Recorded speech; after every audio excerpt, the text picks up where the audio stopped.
How are we doing, everyone? Welcome back to my channel. I hope you're doing well. I hope you're doing okay. I hope that it's getting a little bit warmer in your area, but not too quickly. Today, we're here to talk about something that has been on my mind, and I need to talk about it so I can stop thinking about it, because that's just how my brain works. And that is Nicholas Galitzine and his recenter filmography. So, Nicholas Galitzine, what's up with this guy? That's what we're here to discuss today. I have thought about talking about him for a while now, and I'm doing it just to free myself from this self-inflicted mind prison. So you're just gonna be here to help me. Thank you. You're so kind, so generous, and just discuss some of the hilariousness of the duality of his career. He really is all over the spectrum, but I don't want to get ahead of myself.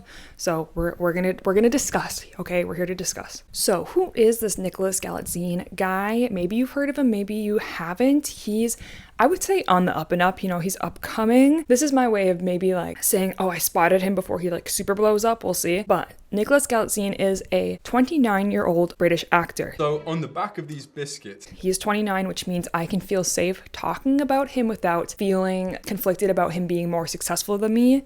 So thank you for your service, Nicholas Galitzine, which is ironic considering one of the movies we're going to be talking about today. If you Google him, the first picture that shows up very large is a picture of him mewing, looksmaxing. I refuse to get too deep into that content. It scares me. I don't want to know. Call me a beta. I do not care. I will be staying out of the looksmaxing community. Pure fucking protein, come on! Nicholas Galitzine is in a bunch of projects coming out right now. It's kind of like the Jacob Elordi effect, where Jacob Elordi had, okay, let's see if I can remember this. He had Priscilla, Saltburn, and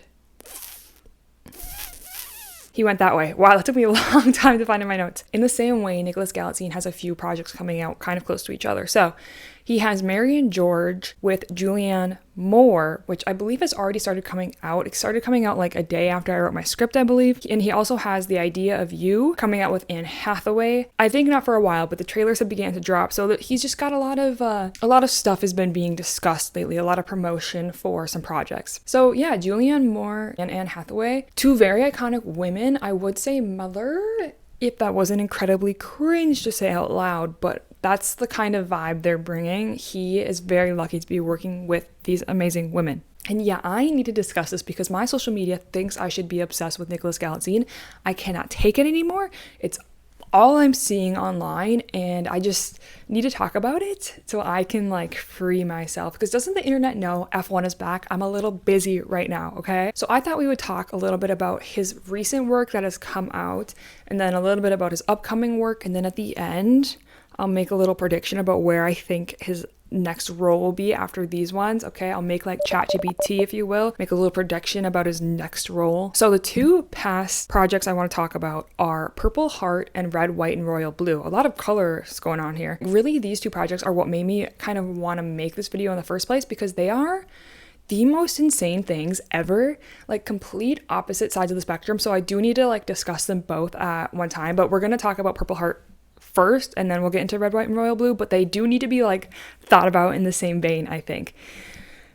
But yeah, okay, let's talk about Purple Heart. So Purple Heart came out in 2022. It's on Netflix, and it stars our man, Nicholas Galitzine, and Sophia Carlson, who I personally get confused with Becky G, but that is a personal problem, I am aware. So I watched Purple Heart a total of 1 time, and I think that's probably enough for forever. Wikipedia describes this film as a musical romance film, which is just insanity a little bit. Well, although this description is hilarious, if I personally had to choose an accurate description of it, I would think this is akin to maybe something a middle schooler who has Republican parents would read on Wattpad growing up. When I hear musical romance, I'm thinking more like High School Musical, Camp Rock, maybe even West Side Story. Purple Heart,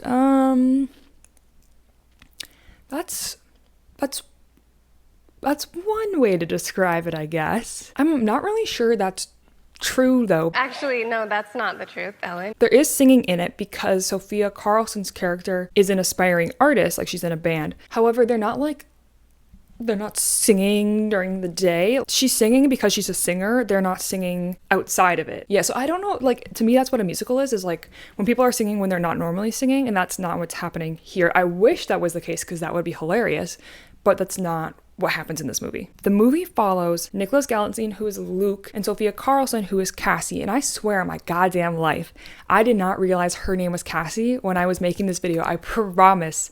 Okay, people who watch my Madam Web video know what I'm talking about, but I swear I did not know. So Cassie, her kind of MO is she is a singer and she's also like a bartender to support herself. And Cassie's like main conflict is that she was recently diagnosed with diabetes and she cannot afford the insulin, so she's really like trying to make ends meet. So based on that description of Cassie, you may be thinking this is a liberal movie, okay? But you would be speaking too soon. You need to hold on. Luke is a Marine, so he's in the military. So Luke and his Marine buddies come into Cassie's bar while she's working, and Luke immediately starts hitting on Cassie, as he should, I suppose.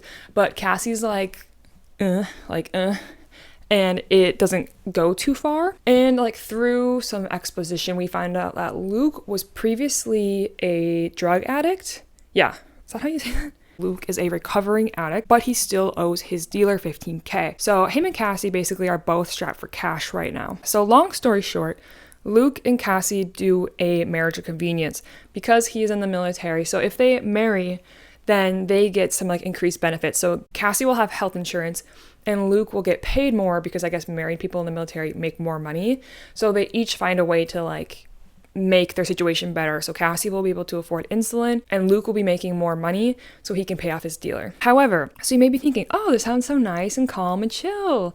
But the main conflict of the movie is that Cassie is a Democrat and Luke is a Republican. That's the main issue. However, I'm immediately calling bullshit on this because Luke has an eyebrow cut. No Republican has an eyebrow cut. Show me a Republican with an eyebrow cut. This is just like the funniest plot I've ever heard in my whole entire life. I applaud them for coming up with this. The idiocy of this plot is represented really clearly, I think, in a scene right after Luke and Cassie get married. So they just go and have a quick little courthouse wedding before Luke and his buddies get deployed, basically. After the little courthouse wedding, they go back to the bar, and so all of like Luke's friends are there and Cassie's there, and they're just, having a little bit of a celebration. While they're there, one of Luke's friends makes a joke about hunting down some Arabs. That is a direct quote. And Cassie's like, that's really fucked up. And Luke is like, Cassie, you're so annoying, like, calm down. So that's like, that's what we're dealing with. That's the enemies to lovers that we're starting out with. Yeah, so can't wait to see how this gets resolved. I also have in my notes from when I watched this movie like a long time ago that someone says to Cassie, go over there and teach them pronouns, which is truly the funniest thing I've ever heard in my life. I'm not sure where to mention this in the video either because it's not super important, but in this movie, Cassie has her hair tucked into whatever outfit she's wearing, like whatever sweater or whatever. She has it tucked in every scene, so I don't know whose choice that was, but it was definitely a choice. Anyways, Luke goes to war. Just girly things. While he's gone, Cassie writes a song called Come Back Home that they proceed to play about 1 million times throughout the movie. You do get kind of sick of it after a while.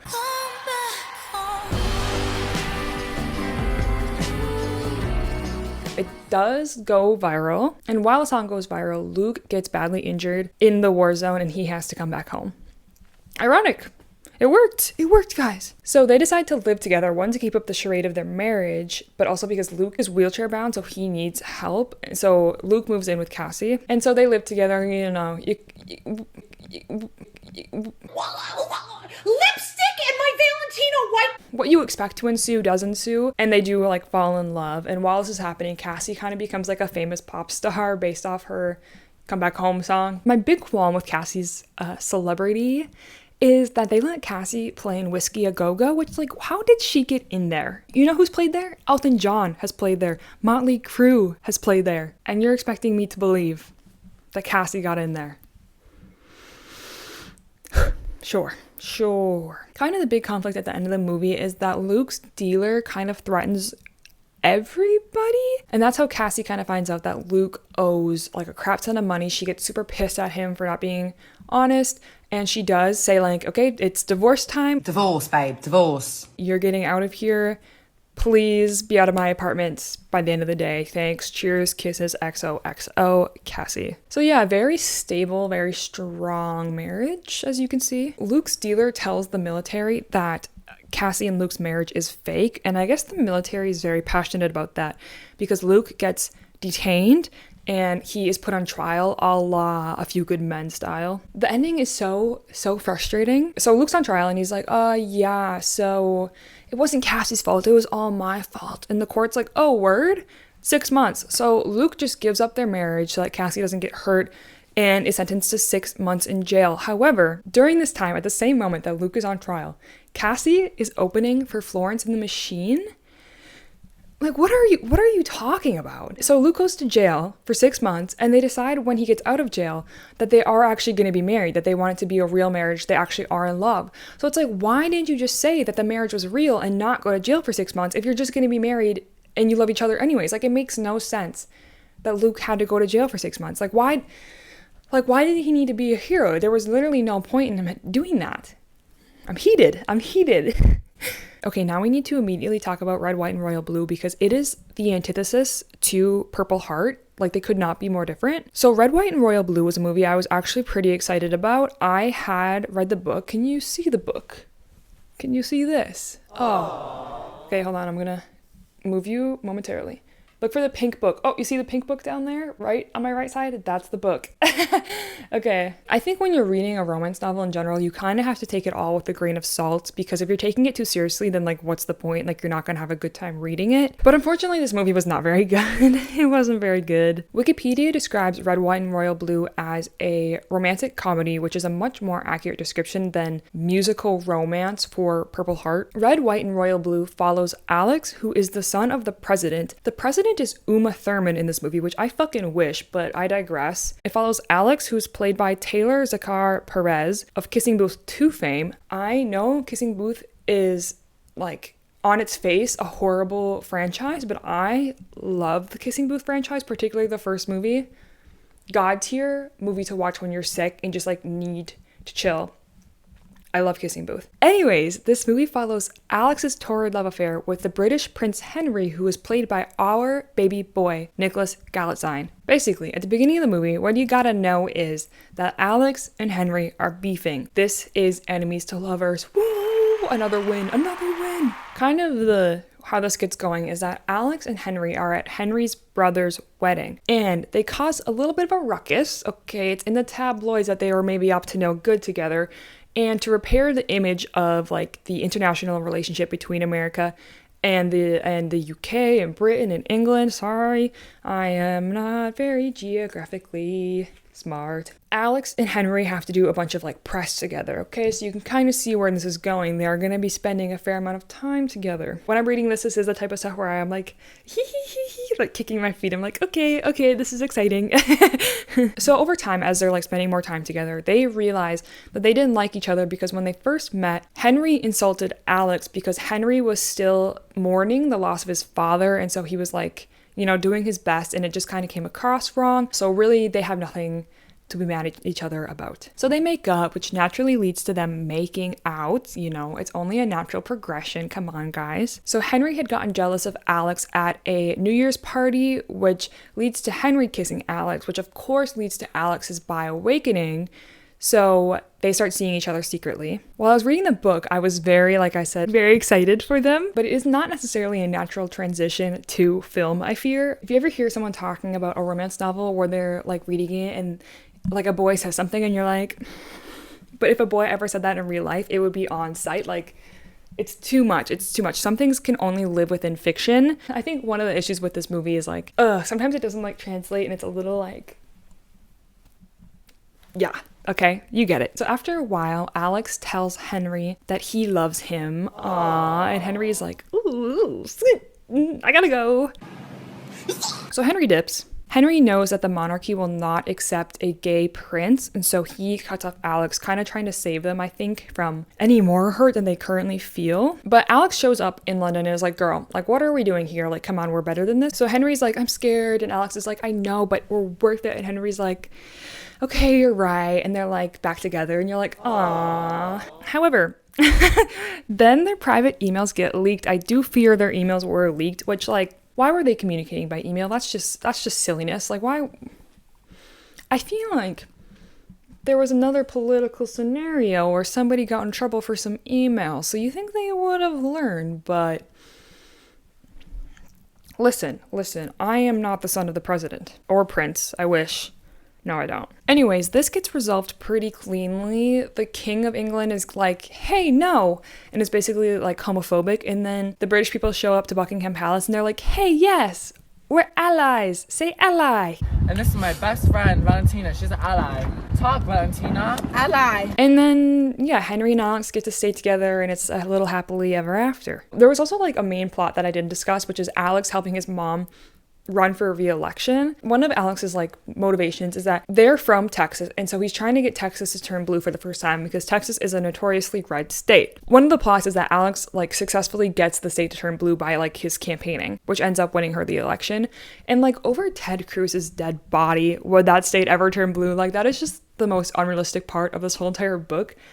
Texas turning blue, my ass, bro. The thing that annoys me, I don't know if this was in the movie, I can't remember if this is movie or book, but at least in the book, there is a storyline that Alex takes the bar, which is the test to get into law school, and he does not study a goddamn second, and Alex gets like this amazingly high score, and that just like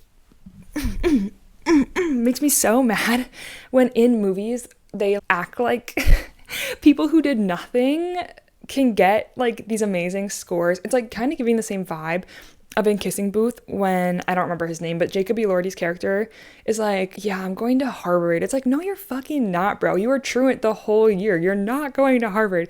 So that's just like a pet peeve of mine when they're like, yeah, I didn't do anything, but actually, I think the Ivy League is for me. Red, White, and Royal Blue and Purple Heart are like mortal enemies. They like could not be more opposite. So I think it's just hilarious that those were two really big like projects from Nicholas Galitzine that came out recently. If anything, Luke is Purple Heart and Cassie is Red, White, and Royal Blue, you know? Do you feel me? Now, I obviously know when you're on the come up, you kind of need to take almost every, if not every role you're offered. And these are both very good starring roles on Netflix and Amazon respectively. So I don't want it to come off like I'm ragging too hard on Mr. Nicholas Galitzine. I just think the cards that he happened to be dealt are really funny just in their opposition to each other. Nicholas has also been in some really good projects. He's in Bottoms, which came out pretty recently, and stars my Lord and Savior's Rachel Sennett and Io Adebari. Also inherently a queer movie, so it's more pointing towards Red, White, and Royal Blue than Purple Heart. But now I really want to talk about his upcoming projects because I think those are also so interesting and so funny. So first he's got a movie called The Idea of You, which like I said stars him and Anne Hathaway. So as of the writing of the script and the filming of this video, the trailer for The Idea of You has come out pretty recently and it is pure Wattpad magic, baby. So basically what it is a Nicholas Galitzine and Anne Hathaway age gap romance. Now, as a woman, I do appreciate when the woman is the older woman, like the older one in the relationship, because I do think we're constantly fed the man being older, so it is like a little refreshing for it to be the other way, as long as it's like at an acceptable consenting age. You know, it's like not okay when either of the people are extremely young, 18 of that area, gross. But I think once they get to a certain age where it's like, you know, you've had a little bit of life in you, I think it becomes less of an issue. This is a personal opinion. So basically in this movie, Anne Hathaway is playing a divorced mom and Nicholas Galitzine is playing Harry Styles. I'm joking, but not really. That's right. After was not enough to satiate the girls, they did order another one. Nicholas is the lead singer of an insanely popular boy band, and him and Anne Hathaway get jiggy with it in the movie. And guess where they meet, guys?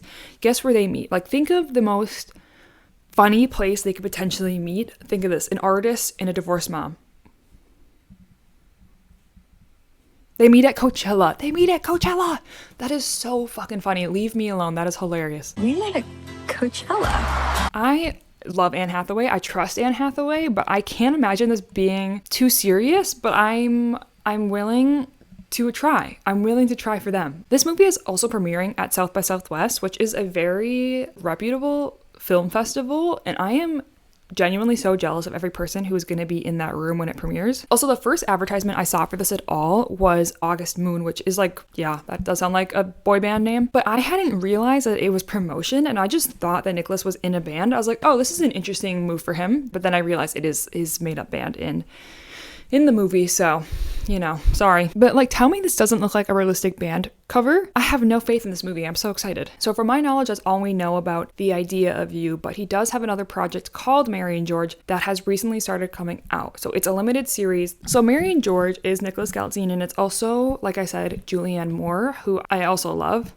President Coin. It is a miniseries and a historical drama, so we are kind of getting her on the board a little bit, but he is consistently doing like romance. You know, he's some sort of romantic lead usually in all of these. This miniseries follows the romance between King James the Sixth/First. I'm not very good at reading Roman numerals, but I do believe that's the correct king. His romance with George, the titular role. It is the titular role. No. Who is Nicholas Galitzine. And Mary is Julianne Moore. But yeah, to me this sounds very fun.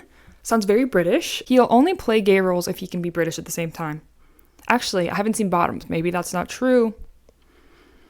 I don't know, you tell me. That one looks quite good. He looks pretty in it. Anyways, thank you for letting me get that off my chest. It feels so good to let it all out. It's like therapy, baby. Really, this is great. But now is the time to pull out my crystal ball and predict what his next role is going to be. What is next for Sir Nicholas Galitzine? So this is what I'm seeing. He's only done romantic stuff really, so I don't see him like pulling too far away from that. Maybe like some crime drama, but I do think he'll use some of his clout from doing roles with Anne and Juliana.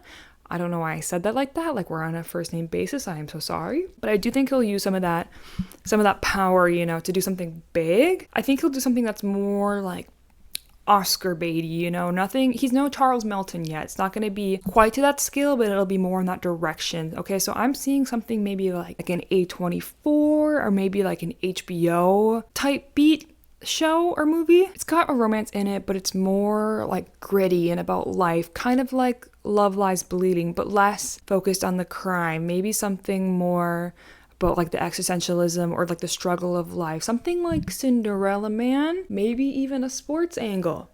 I could see that. He looks pretty built, or he could build a little more, but I think he looks pretty strong already. Okay, so that's my prediction. It's going to be an A24 HBO type project. It's going to be a little bit more serious, a little more gritty, some form of like crime related something, and he's going to be like an athlete in it. Okay, that's my prediction. Okay, I think that's it from me. Nicholas, if you see this, I am so sorry for yapping about you, but it was freeing. Thanks for watching my video. If you like my content, don't forget to subscribe to see when my next one comes out. Yeah, I'd like to talk about internet drama and movies and sometimes books and things of that sense. I'm also like vlogging a little bit. Maybe there'll be a vlog coming up. Who knows? I don't know. I don't actually know. We'll see. Let me know your thoughts down below if you have any. Peace, love, and happiness. I'll see you in my next one. Bye.